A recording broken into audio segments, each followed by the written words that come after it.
3 octobre 2022, j'ai mis en ligne une vidéo dans laquelle je ne faisais que poser des questions au sujet d'une pseudo-théorie qui faisait et continue de faire beaucoup parler d'elle. Il suffit de voir les réactions dans les commentaires, enthousiastes chez certains, outrés chez d'autres. Je parle bien entendu de la pseudo-théorie de la Terre plate. Je sais, c'est affligeant. En 2023, il existe encore des gens qui, en dépit des faits, continuent d'y croire. En fin de vidéo, j'avais précisé qu'il ne s'agissait que du premier volet, car j'avais encore bien des questions à poser à nos amis platistes. Avant d'enfoncer quelques clous supplémentaires dans le cercueil de la pseudo-théorie de la Terre plate, je tiens à préciser que vos opinions sont évidemment les bienvenues, mais non sans rappeler certaines règles. Ainsi, les commentaires hors sujet et ou bêtement insultants, sans le moindre semblant d'argumentation, seront effacés à vue et les intervenants bloqués. Par ailleurs, si vous avez quelque chose à redire sur le fond, je vous encourage à le faire par écrit, de votre propre prose, plutôt que de m'envoyer un lien vers une quelconque vidéo douteuse d'une chaîne conspirationniste sans plus d'explication. Vous voilà prévenu.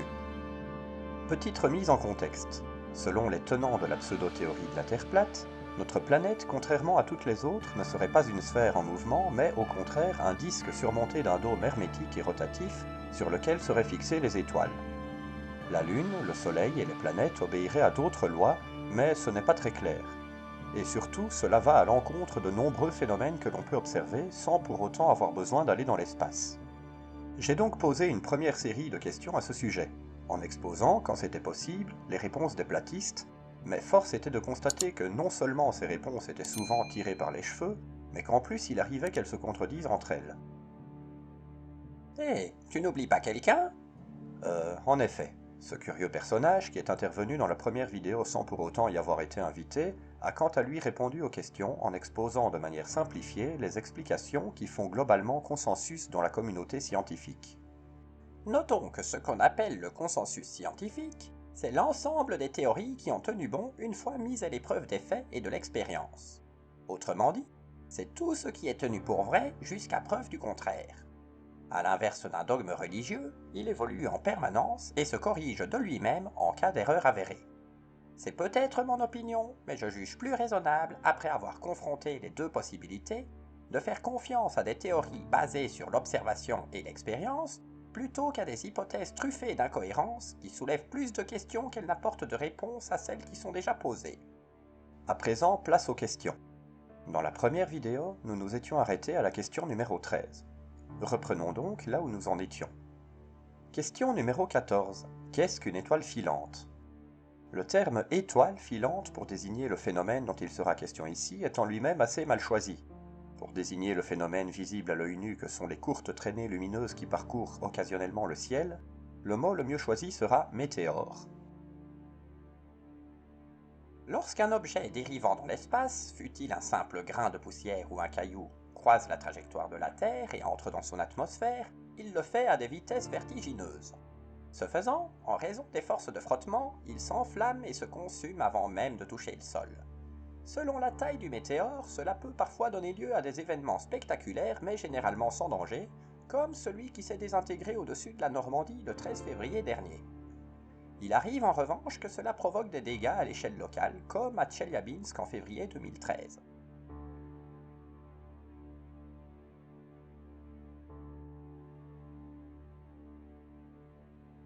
Si la Terre était plate et surmontée d'un dôme, cette explication ne tiendrait pas. Aucun objet venant de l'espace ne pourrait pénétrer dans notre atmosphère, et d'ailleurs, l'espace proprement dit n'existerait tout simplement pas. Pourtant, les étoiles filantes existent. L'explication se fait donc toujours attendre. Et il va falloir quelque chose de plus convaincant que des morceaux de cadavres de baleines cosmiques qui franchiraient occasionnellement le dôme. Je ne vise personne. Question numéro 15. Que sont Io, Europe, Ganymède et Callisto ? C'est l'astronome italien Galileo Galilei qui, en 1610, fut le premier à observer les 4 plus gros satellites de Jupiter à l'aide de sa lunette astronomique, ce qui lui a d'ailleurs valu quelques menus tracas par la suite. Aujourd'hui, il suffit de braquer un télescope bon marché, voire une simple paire de jumelles vers la planète géante, pour observer ces 4 lunes principales. Je dis principales car on en a depuis découvert bien d'autres, 92 au total rien que pour Jupiter au moment où j'écris ces lignes. À vrai dire, mis à part Mercure et Vénus, toutes les planètes du système solaire ont une ou plusieurs lunes. La Terre n'en a qu'une, Mars en a deux, les géantes gazeuses en ont un certain nombre. Même Pluton, qui ne compte plus depuis 2006 parmi les rangs des planètes proprement dites, en compte 5. D'ailleurs, les satellites dits galiléens ne sont pas les seuls à pouvoir être observés depuis la Terre. Les plus gros satellites de Saturne sont eux aussi facilement observables. Et c'est là que la question se pose. Déjà, le modèle de la Terre plate échoue à expliquer le mouvement rétrograde des planètes, pourtant fixé sur le dôme. Si les planètes commencent elles-mêmes à avoir des lunes qui changent de position sans arrêt d'une nuit à l'autre, comment fonctionne ce mécanisme selon les tenants de ce modèle? Question numéro 16. À quoi sont dues les marées? Pour qui s'est déjà rendu sur le rivage d'une mer ouverte sur l'océan, ce phénomène n'a pas pu lui échapper. À 2 reprises pendant la journée, l'eau monte puis descend. Si l'amplitude d'une marée est négligeable en Méditerranée, par exemple, elle est bien plus visible en mer du Nord et carrément spectaculaire au bord de l'océan Atlantique. Et les marées sont prévisibles, aussi bien au niveau des horaires que des amplitudes. Par exemple, au moment où j'écrivais ces lignes, à savoir le 20 février 2023, la prochaine marée à Ostende allait avoir lieu à 13h41. Les marées sont essentiellement dues à la présence d'un astre qui nous est familier, la Lune. Je dis essentiellement car il y a d'autres forces qui entrent en jeu, mais sans la Lune, ce phénomène n'existerait pas, ou du moins serait insignifiant. Petit rappel des bases. On dit souvent que la Lune tourne autour de la Terre, mais ce n'est pas tout à fait exact. Le couple Terre-Lune orbite en réalité autour d'un centre commun appelé le barycentre. La Terre étant bien plus massive que la Lune, le barycentre se trouve sous sa surface.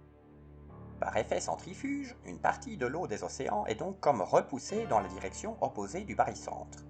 Cela explique l'une des deux marées quotidiennes. Évidemment, la force d'attraction de la Terre est bien supérieure à l'effet centrifuge dû à ce mouvement de rotation, ce qui empêche l'eau des océans d'être expédiée dans l'espace comme avec une vulgaire essoreuse à salade. L'autre marée, quant à elle, est due à la force d'attraction que la Lune exerce sur la Terre. En effet, si la Terre exerce une force d'attraction sur la Lune, cela se produit également dans l'autre sens, à moindre échelle. Sur une Terre plate et immobile, je ne vois pas d'explication. En effet, d'une part, il n'y a aucun effet centrifuge puisque la Terre ne tourne pas, et d'autre part, il n'y a aucune force d'attraction puisque dans ce modèle, la gravité n'existe pas non plus. Et pourtant, n'importe qui s'étant déjà promené au bord de l'océan ou d'une mer ouverte sur celui-ci a pu observer l'effet de marée. Question numéro 17. Qu'est-ce qui est à l'origine des cyclones sur une Terre plate et immobile? Que vous croyiez au globe ou au disque, c'est une réalité que vous ne pouvez pas ignorer à moins de vivre dans une grotte. Chaque année, certaines régions du monde sont frappées par de violentes tempêtes, appelées cyclones, ouragans ou typhons selon l'endroit où elles se produisent. Différents termes pour, au final, désigner un seul et même phénomène. En me fiant à la terminologie de l'Organisation météorologique mondiale, ou OMM, j'utiliserai le terme cyclone tropical. Les cyclones tropicaux sont l'un des phénomènes naturels courants les plus dangereux, se produisent en moyenne 80 fois par an et causent chaque année d'énormes pertes aussi bien humaines que matérielles. Vous pourriez naturellement m'objecter que cela n'a strictement aucun rapport avec la forme de la Terre. Et vous auriez totalement tort. Je ne te remercie pas pour m'avoir confié une explication aussi compliquée. Je te rappelle que c'est toi qui as voulu intervenir au départ. Et puis, c'est toi le professeur, professeur. Mais je ne suis qu'un personnage fictif, moi. Je ne suis ni météorologue, ni physicien. Il n'y a pas besoin d'être un spécialiste dans le domaine pour faire de la vulgarisation. Un peu de curiosité suffit, tant qu'on fait preuve de rigueur et d'honnêteté. Maintenant, assume. Au boulot. C'est vrai, c'est vrai. Bon, eh bien, assumons. Pour ça, il va falloir que j'ouvre une parenthèse que je n'espère pas trop longue. Plusieurs points sont en effet à aborder. La température de l'air, la pression atmosphérique, les anticyclones et les dépressions, le principe d'inertie, l'effet Coriolis, les conditions de formation d'un cyclone tropical, et enfin les observations concernant ces derniers. Commençons donc par la température de l'air, et en passant par expliquer ce qu'est la grandeur que l'on appelle la température. Pour simplifier, la température, c'est la mesure du niveau d'agitation des molécules qui composent la matière. Plus elles sont agitées, plus la température augmente, et inversement. Plus ces molécules sont agitées, plus elles prennent de la place. En conséquence, la densité de la matière diminue, ce qui implique qu'à volume égal, l'air chaud sera plus léger que l'air froid et aura donc tendance à s'élever et l'air froid à redescendre. Ce principe avait été bien compris déjà par les frères Joseph Michel et Jacques-Étienne Montgolfier le 19 septembre 1783, et il est toujours appliqué de nos jours. C'est là que nous arrivons au deuxième point, la pression atmosphérique. Encore une fois pour simplifier, il s'agit de la force avec laquelle la colonne d'air au-dessus de nos têtes appuie sur notre organisme. Celle-ci varie notamment en fonction de l'altitude. Si vous vous êtes déjà trouvé à bord d'un avion en phase d'atterrissage, ou d'une voiture dévalant une pente raide à plus ou moins vive allure, vous avez certainement ressenti une pression plus ou moins forte s'exercer sur votre tympan. De même, si vous plongez à une certaine profondeur sous l'eau, vous ressentirez la même chose à une échelle bien plus grande, la pression de l'eau étant bien plus forte que celle de l'air. Il existe plusieurs unités pour mesurer la pression. Celles-ci varient selon le contexte. Certaines sont plus ou moins désuètes et toutes sont interchangeables. Par exemple, personnellement, je mesure la pression de mes pneus en bar. Pour la pression artérielle, on utilise plutôt le millimètre de mercure. Et pour la pression atmosphérique, on utilisera de préférence les hectopascales. Et la pression atmosphérique moyenne, au niveau de la mer, équivaut à 1013,25 hectopascales. Passons ensuite aux anticyclones et aux dépressions. Comme nous l'avons vu, à volume égal, l'air chaud est moins dense que l'air froid, c'est-à-dire que la quantité de matière y est moins importante. Une zone où l'air est plus chaud et donc moins dense que la moyenne s'appelle une dépression. Une zone où l'air est plus froid, donc plus dense, s'appelle une zone de haute pression, plus couramment appelée anticyclone. On l'a vu, une masse d'air chaud aura tendance à monter, tandis qu'une masse d'air froid aura tendance à descendre. Ce n'est pas tout. En montant, la masse d'air chaud ne va tout de même pas laisser du vide derrière elle. L'espace sera donc comblé par de l'air froid. En outre, en altitude, la masse d'air chaud verra sa température diminuer, tandis que celle de la masse d'air froid au niveau du sol aura tendance à augmenter, ce qui créera un mouvement cyclique des masses d'air, mouvement dit de convection. Nous reparlerons de la convection dès la prochaine question. Dans le cas de l'air, il s'agit tout simplement du phénomène à l'origine du vent. Et le vent, que vous croyiez au disque ou au globe, vous en avez tous déjà fait l'expérience.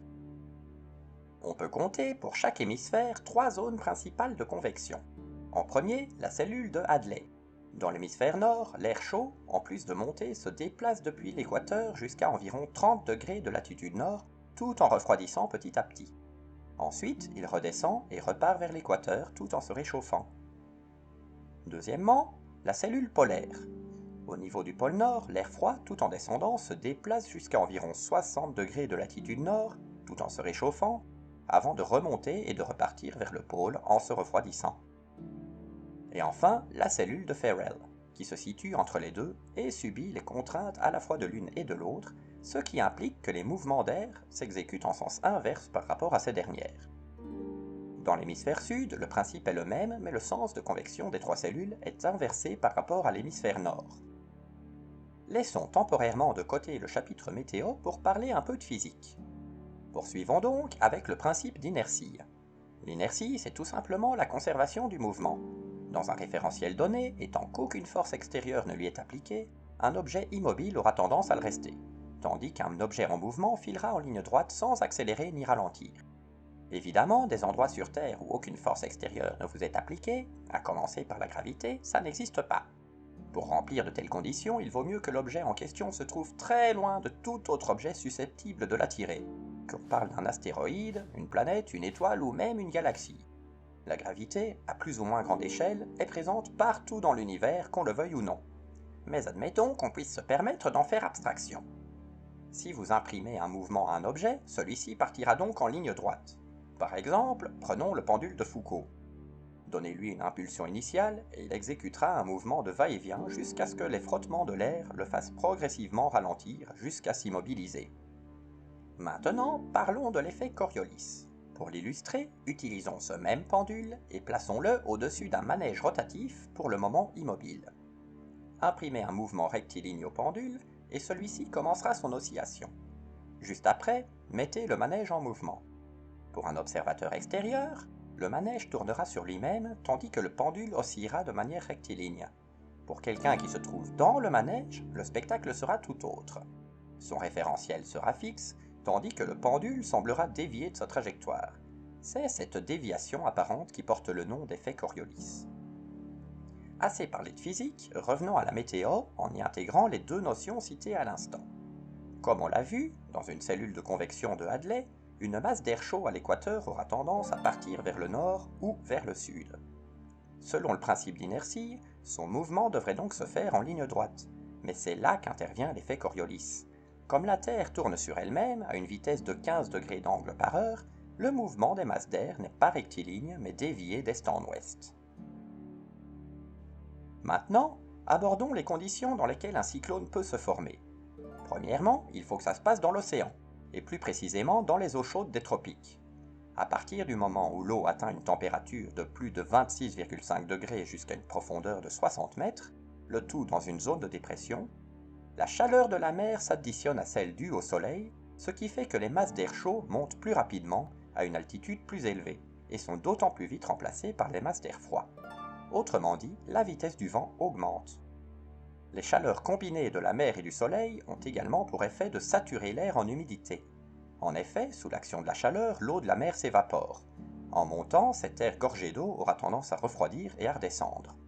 Bref, il y a du vent, beaucoup de vent, et il pleut, fort. À ce mélange, ajoutons donc un peu d'effet Coriolis. Sous l'influence du mouvement de rotation de la Terre d'ouest en est, ces masses d'air commenceront à s'enrouler sur elles-mêmes, ce qui donnera naissance aux cyclones tropicaux. Vents violents, trompes d'eau, fortes houles et généralement un lourd bilan humain et matériel.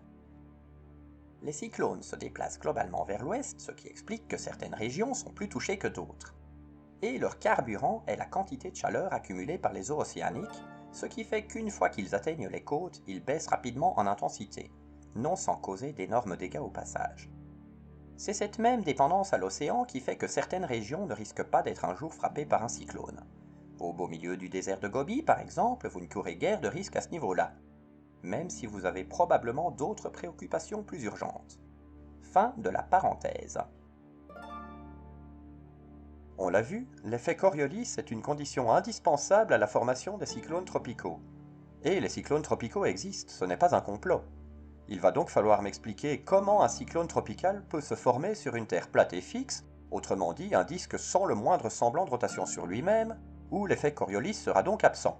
Qu'on puisse observer des variations de température et éventuellement de pression atmosphérique selon la position du Soleil dans ce modèle, je peux l'entendre, nous en reparlerons de la pression atmosphérique.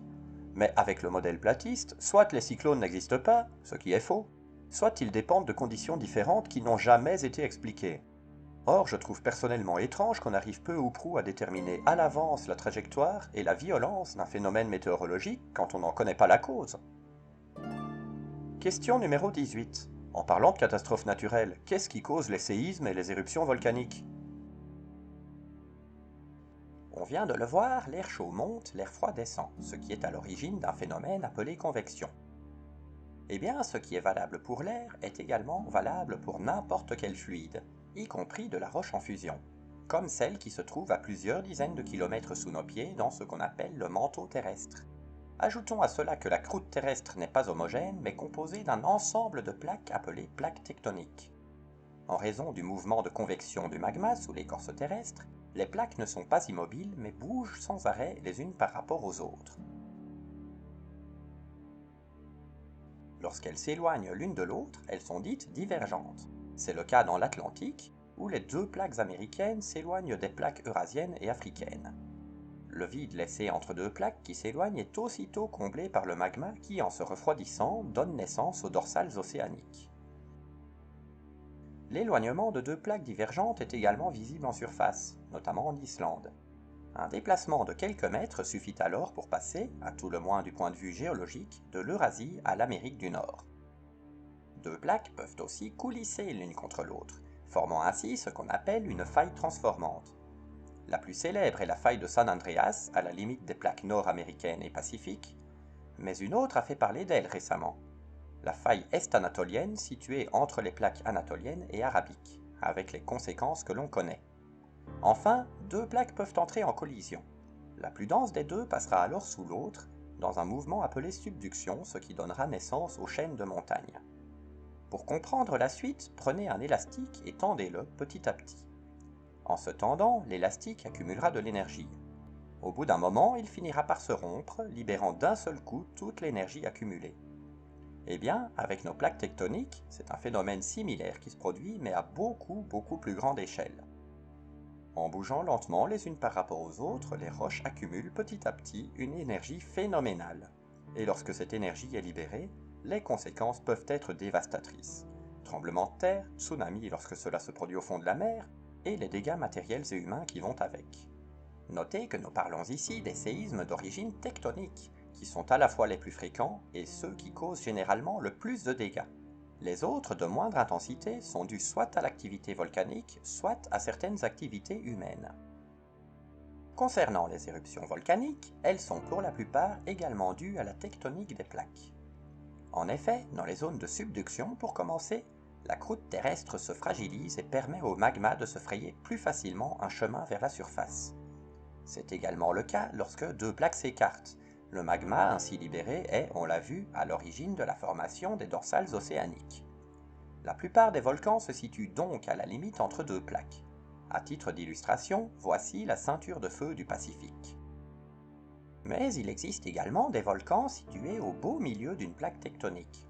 Il arrive en effet que le magma soit si chaud qu'il parvienne à percer la croûte terrestre. Certaines îles et archipels sont directement issus de ce type de volcanisme. C'est le cas des îles Hawaï, des Galapagos ou encore de la Réunion. À présent, revenons à notre disque monde, totalement fixe et immuable depuis sa divine création. Déjà, exit les séismes dus à la tectonique des plaques, puisque cette dernière n'existe pas. Les victimes du tremblement de terre qui a frappé la Turquie et la Syrie en février 2023 seront peut-être ravis de l'apprendre. Pour cette même raison, les volcans situés à la limite des plaques n'ont eux non plus aucune raison d'être. Le Pinatubo, le mont Saint-Helens, le Vésuve, la montagne Pelée, le Krakatoa, le Tambora sont absolument sans danger et n'ont, bien entendu, jamais causé le moindre dégât ni fait la moindre victime. Ces dernières peuvent donc reposer en paix. Le volcanisme de Point Chaud doit être dû quant à lui à quelques émanations issues tout droit de l'enfer qui, rappelons-le, se situent sous nos pieds et où est condamnée à finir toute personne osant remettre en question la platitude de la Terre. Je ne vois pas d'autre explication si ce n'est ta gueule c'est magique ou ta gueule c'est divin si vous préférez. Nous pourrions en rester là car la liste de départ ne comptait pas d'autres questions. C'était sans compter sur certains internautes qui sont venus l'enrichir au fil des discussions. Les deux questions suivantes ont été posées par un intervenant dont je n'ai malheureusement pas pu retrouver le pseudo, le fil de discussion dans lequel il était intervenu ayant été courageusement effacé par son initiateur, un platiste, cela va sans dire. Et donc, question numéro 19. Lorsque le soleil est vraiment bas dans le ciel, on peut voir que la lumière vient sur le dessous des nuages, ils sont donc éclairés par le bas. Si le soleil tournait en rond sous un dôme géant et au-dessus des nuages, comment cela serait-il possible? Si l'hypothèse de la Terre plate était juste, les nuages ne seraient éclairés que par le dessus et jamais par le dessous. Pas besoin de faire de la physique pour le voir, c'est observable tous les matins et tous les soirs quand la météo le permet. Sur une Terre sphérique, l'explication est simple. Le soleil, étant passé sous l'horizon, éclaire encore le fond du ciel à l'ouest, tandis que l'obscurité gagne peu à peu du terrain par l'est. Sur une Terre plate, il n'y a pas d'explication. Question numéro 20. En prenant pour vraie l'hypothèse de la Terre plate, comment expliquer qu'au pôle nord et sud, on observe successivement 6 mois de clarté et 6 mois d'obscurité? L'explication est la même que pour la question 11, consacrée aux saisons. L'axe de rotation de la Terre étant incliné d'environ 23 degrés par rapport à l'écliptique, l'hémisphère nord reçoit davantage de lumière de mars à septembre et l'hémisphère sud de septembre à mars. Au niveau des pôles, en été, le soleil ne se couche tout simplement pas pendant plusieurs semaines d'affilée, et en hiver, il ne se lève pas. L'hypothèse de la Terre plate ne permet déjà pas d'expliquer correctement le cycle jour-nuit et encore moins les saisons. Lorsqu'on évoque un phénomène qui fait appel à ces deux notions simultanément, impossible de trouver le moindre semblant d'explication cohérente et surtout vérifiable. Les deux questions suivantes ont été posées par l'utilisateur J'ai des doutes sous une vidéo d'Olivier Joseph. C'est avec sa permission que je les ai ajoutées à cette liste. Question numéro 21. La Lune se lève chaque jour plus tard que la veille et cumule en un mois plus de 23 heures de retard. En 2022, cela a fait un total de 284 heures. Sur une Terre plate, cela signifierait que la Lune ralentit, mais aussi qu'elle aurait dû s'arrêter complètement depuis longtemps. Comment les platistes expliquent-ils ce mystère? Comme tout le monde le sait, ou du moins devrait le savoir, la Terre tourne sur elle-même en un petit peu moins de 24 heures. La Lune, quant à elle, tourne autour de la Terre en un petit peu plus de 27 jours. Si la Lune était fixe par rapport à la Terre, elle se lèverait et se coucherait tous les jours à la même heure. Mais ce n'est évidemment pas le cas. Le temps pour la Terre d'effectuer une rotation sur elle-même, la Lune s'est décalée d'environ 13 degrés par rapport à sa position dans le ciel la veille à la même heure. Il faudra donc environ 50 minutes pour, entre guillemets, rattraper ce retard. Il s'agit bien évidemment d'une moyenne, les durées variant d'un jour à l'autre. À présent, transposons cette réalité observée au modèle platiste. On constate que cela ne colle pas. Selon ce modèle, la Lune devrait tourner à une vitesse à peu près constante et donc se lever et se coucher tous les jours à heure fixe. Or, ce n'est pas le cas. Question numéro 22. Comment se fait-il que la durée de visibilité de la Lune varie autant d'un jour à l'autre? Par exemple, pour le mois de mars 2023, elle n'était que de 8h21 le 13 mars à Bruxelles, contre 15h10 le 26 mars. Sur une Terre sphérique, cela s'explique d'une part par l'inclinaison de l'axe de rotation de la Terre sur elle-même, et d'autre part par l'inclinaison du plan de révolution de la Lune autour de la Terre. Le tout par rapport au plan de révolution du système Terre-Lune autour du Soleil, donc l'écliptique. Tous ces paramètres font que le trajet de la Lune dans le ciel ne sera jamais le même d'une journée à l'autre. Tantôt elle restera plus bas sur l'horizon et sera visible sur une moins longue durée, tantôt elle passera plus haut et brillera plus longtemps. Notons que la durée de visibilité de la Lune à une date donnée variera également avec la latitude à laquelle se situe l'observateur. Si 3 personnes calculent cette durée à la même date, mais respectivement à Bruxelles, Quito et Auckland, ils arriveront à des résultats différents. Sur la Terre plate, eh bien, ça ne fonctionne toujours pas. Il n'y a pas d'axe de rotation de la Terre sur elle-même, le plan de révolution de la Lune dessine un disque parfaitement parallèle à celui de la Terre, et il n'y a pas d'écliptique. Ajoutons à cela qu'elle devrait être visible en permanence depuis n'importe quel point de la Terre, puisqu'elle ne passerait jamais sous l'horizon. Bref, la copie est à revoir.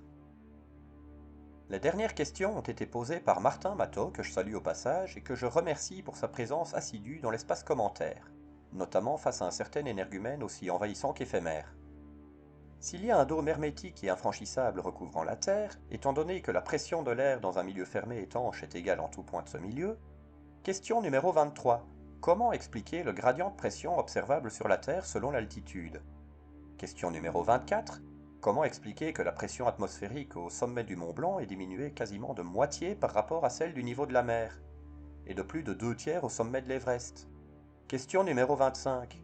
D'ailleurs, qu'est-ce que la pression atmosphérique, et pourquoi est-elle différente de la pression de ce même mélange de gaz dans un récipient étanche? Étant donné que ces 3 questions portaient sur la pression atmosphérique, je les ai regroupées pour les traiter en même temps. Comme on l'a vu dans la réponse à la question 17, la pression atmosphérique, c'est le poids exercé par la colonne d'air au-dessus de nos têtes. Si on monte en altitude, il y aura moins d'air au-dessus de nous, donc moins de pression, et inversement. Ce n'est pas tout. Plus on monte en altitude, plus la densité de l'air diminue. Si la densité de l'air était constante quelle que soit l'altitude, l'atmosphère s'arrêterait d'un seul coup à un petit peu moins de 8 km et on se retrouverait alors dans l'espace. Un petit peu comme un poisson qui saute hors du bocal et passe instantanément d'un milieu liquide à un milieu aérien. En réalité, la densité de l'air diminue environ de moitié tous les 5,6 km, de sorte que la moitié de l'air composant l'atmosphère se trouve en dessous de 5 km d'altitude et les 9 dixièmes en dessous de 16 km. Les limites de l'atmosphère terrestre vont évidemment bien au-delà de cette altitude, mais la densité y devient si faible qu'elle est alors négligeable. Ce qui retient l'atmosphère autour de notre planète et l'empêche de partir dans l'espace, c'est tout simplement le champ gravitationnel de la Terre. D'autres facteurs entrent en jeu, mais la gravité est le principal. Or, n'oublions pas que dans le modèle platiste, la gravité n'existe pas. Seule compte la densité, nous y reviendrons dans un instant. Imaginons que la Terre soit effectivement un disque recouvert d'un dôme et que la gravité n'entre pas en jeu. L'air occuperait alors tout l'espace disponible de façon uniforme, et la pression serait donc la même partout, peu importe l'altitude. Or, ce n'est pas le cas. La pression varie avec l'altitude, n'importe qui peut le ressentir, et c'est même grâce à cela que fonctionne un altimètre barométrique à bord d'un avion. À présent, revenons donc à la densité et à la supposée inexistence de la gravité. Question numéro 26. Comment expliquer que les objets tombent avec une accélération de 9,81 mètres par seconde au carré, et ce même dans un récipient hermétique dont l'air a été pompé? Prenez une plume et une boule de bowling. Lâchez-les de la même hauteur et observez leur chute. Dans des conditions normales de pression atmosphérique, la boule de bowling arrivera au sol la première. On aura tendance à penser que cela vient du fait que la boule est beaucoup plus lourde que la plume, mais en réalité c'est une erreur. À présent, recommencez l'expérience dans une chambre à vide. Vous constaterez alors que la boule et la plume tomberont exactement à la même vitesse. Or, dans la chambre à vide, même si en réalité le vide absolu est impossible à reproduire, la densité est forcément quasi nulle. Exit donc l'explication selon laquelle la gravité n'existe pas. Au moment de conclure cette vidéo, l'heure est venue de faire le point. Au terme de ce second volet, ce sont 26 questions qui ont été posées, même si certaines auraient pu être regroupées en une seule. Autant de questions qui portent sur des réalités observées et qui ne trouvent de réponses concrètes et surtout cohérentes entre elles qu'avec une Terre en forme de globe, le seul modèle qui fonctionne. Amis de la Terre plate, rendez-vous à l'évidence. Que l'on parle de physique, d'astronomie, de géologie ou de météorologie, votre modèle ne fonctionne pas. Soit il soulève plus de questions insolubles qu'il ne permet d'en résoudre, soit il se contredit carrément lui-même. Cela dit, chacun est libre de croire ce qu'il veut.